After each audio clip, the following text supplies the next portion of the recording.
Hello guys, it's Zealous here, and today, continuing human body, get under the skin.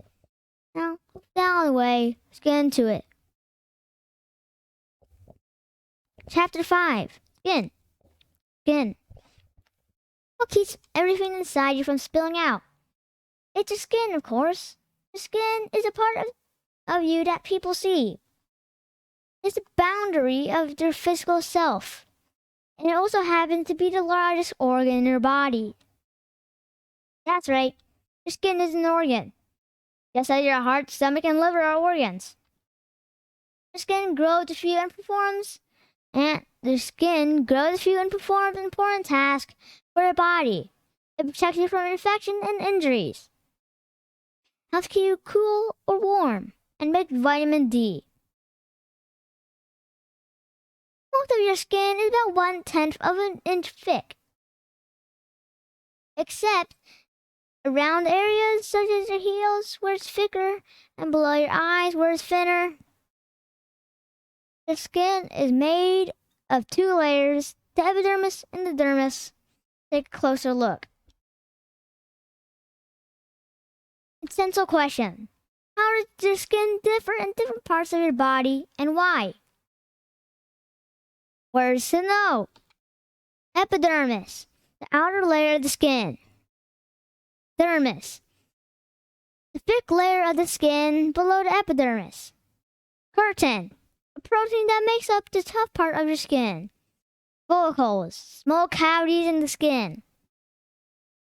Sebaceous gland, microscopic organs in the skin that create an oily substance. Sebum, an oily secretion of sebaceous glands with perception. It moistens and protects the skin. Ancestor, a person from your family who lived before you. Adaptation, a body part or behavior that developed to do a specific job for an animal or plant. Epidermis, the dermis is the one-resistant outer layer of your skin. The surface of your skin is a sheet made of many cells crowded together. Think of the inside of the skin closest to the inside of you as the bottom and outer skin at the top. New cells are always being made near the bottom of the epidermis layer. As they move upward, forcing the older cells upward as well, these cells get more and more flattened. Old cells fill with a tough protein called keratin, and then they die. So the top part of the epidermis is made of many flat dead cell husks. This keratinized layer is a tough skin barrier protected from the outside world. Eventually, the oldest of the dead cells, the ones on the very top layer, fall off. You lose these dead skin cells continuously, even when you sleep. You actually lose about 40,000 skin cells every minute, but new ones are always forming and moving upward to replace them. Dermis. Beneath the epidermis, the dermis layer. Unlike the epidermis, the dermis is a connective tissue, meaning its cells are separated from one another by a jelly that contains lots of strong fibers. The dermis connects the skin's sweat glands, blood vessels, and hair follicles, and nerve endings. Top layer, bottom layer, epidermis, dermis. Many of these nerve endings go up into the epidermis as well. So both the dermis and the epidermis let you feel hot, heat, cold, and touch. Sweat glands are tiny cubes that begin down in your dermis that go right through your epidermis. This is where the sweat, mostly water, a little salt, is released on the surface of your skin. Sweat reduces your body's heat and keeps you cool. Did you know the average person's skin weighs twice as much as their brain? Connected to your hair follicles are small glands called sebaceous glands. These secrete an oily substance called sebum.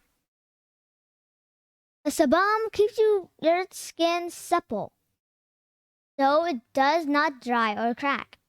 Sebum can also help to make your skin water resistant. Skin isn't waterproof, but can resist water for some time. When you take a shower, for example, but when you finally come out of the pool after swimming for hours, your skin is wrinkled. That's because the sebum has washed away after lengthy exposure to water.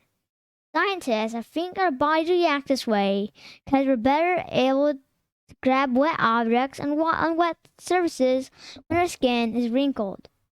It's all the same. Though all skin functions the same way and serves the same purpose. Skin can be different colors. There are different reasons for variations in skin color, such as genes and sun exposure. But the biggest substance that affects skin color is a pigment called melanin. Melanin's purpose is to protect the skin from harmful ultraviolet rays, depending on where your ancestors lived and their exposure to the sun. You have more or less melanin in your skin. That makes your skin lighter or darker. This adaptation is passed on to subsequent generations. Words to know. Frostbite. An injury caused by a freezing of the skin and underlying tissues. Burr. When it's cold, your skin has a rough time of it. Your body needs to keep its deeper organs warm, so it sends more hot blood there, unless if it's out to the skin, which gets cold. And what's more, remember those hair follicles? Attached to each follicle is a tiny muscle. When you're cold, those muscles contract, raising the hair follicles all over your body, making goosebumps. It could be that your body is trying to raise hair to keep you warm, similar to what an animal does with his fur. Did you know? You also shiver in the cold. This is when your muscles begin contracting and relaxing quickly. The contracting muscles generate heat, warming you up. Frostbite. When it's below freezing outside, the blood vessels in your fingers and toes will contract to present warmth.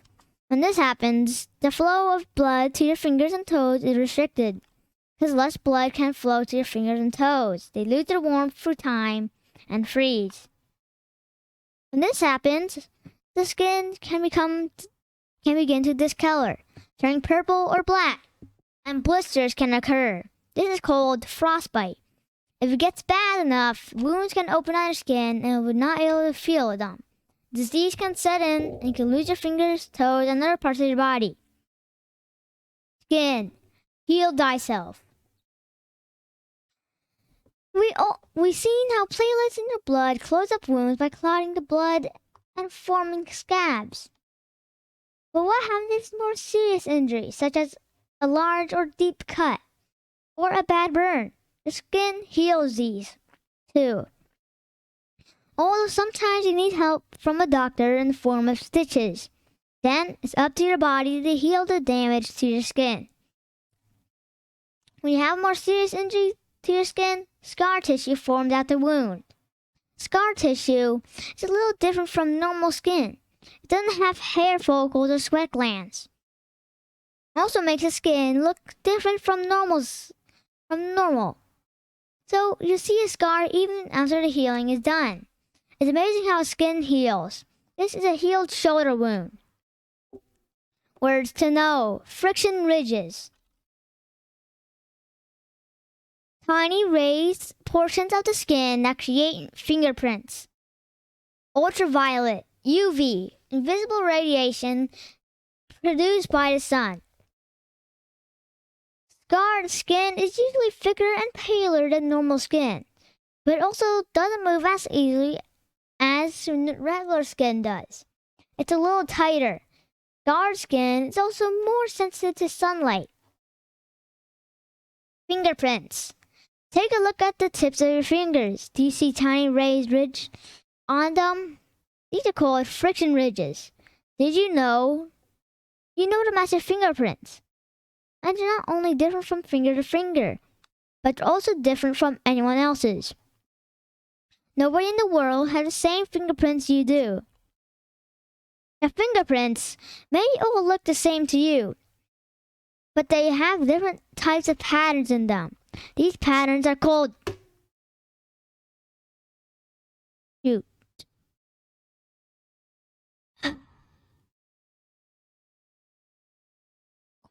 loops. Whorls and arches. For example, if one of your loops leans to the left, it's the left loop. There are also tented arches, double loop whorls, and other variations. Sun and the skin. The sun is so strong that it penetrates even the thickest cloud cover. If you spend long enough in the outdoors, you get sunburned even on a rainy day. Even though ultraviolet UV rays make up only a small portion of the sun's rays, and they're the main cause of the sun's damage to skin. UV rays can damage skin cells. And if you ever got a sunburn, that's exactly what happened. The rays actually burned you. Damaging and destroying the skin cells, even without a painful burn. If you do not protect your skin, you're setting yourself up for problems down the road. It takes about 30 years for sun damage to appear. So if you protect your skin now, you'll be incredibly grateful when you're an adult. Hair follicles are the parts of your skin where your hair grows. Although the first place you think of hair growing is on your head. You got tiny hairs all over your body. In fact, you got hair everywhere except for the palms of your hands, eyelids, lips, and the bottoms of your feet. Your body hair protects your insides from dust and bacteria. For example, your nose hair catches airborne debris and stops it from entering your lungs.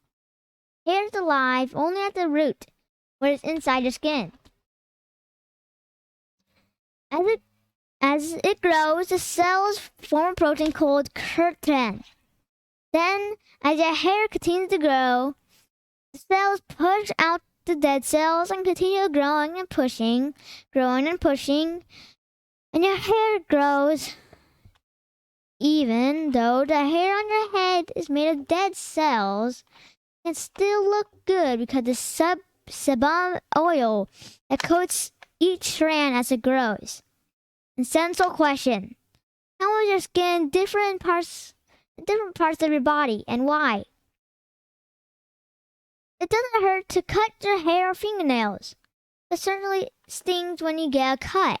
Why? The answer to that question lies in the brain.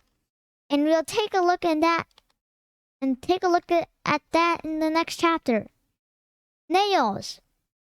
What else is on your body is made of dead cells? Your fingernails. Although you may think your nails aren't impressive as a grizzly giant claws. Your nails are pretty tough and hard, and they help protect the tips of your fingers and toes. You may not use your nails to rip apart logs or catch salmon like the grizzly. They can use them to scratch and itch, like the grizzly. But you can use them to scratch and itch, strum a guitar, or peel an orange. Just as with your hair, the main part of your nail that you see is made of dead cells that keep getting pushed out further as the living part of the nail grows. Fingernails can grow pretty long if you let them. I can see in this photo of a Chinese doctor c. 1895 to 1920. Oh, God. And that's for today, guys. Hope you guys enjoyed. See you guys again very, very soon. Later.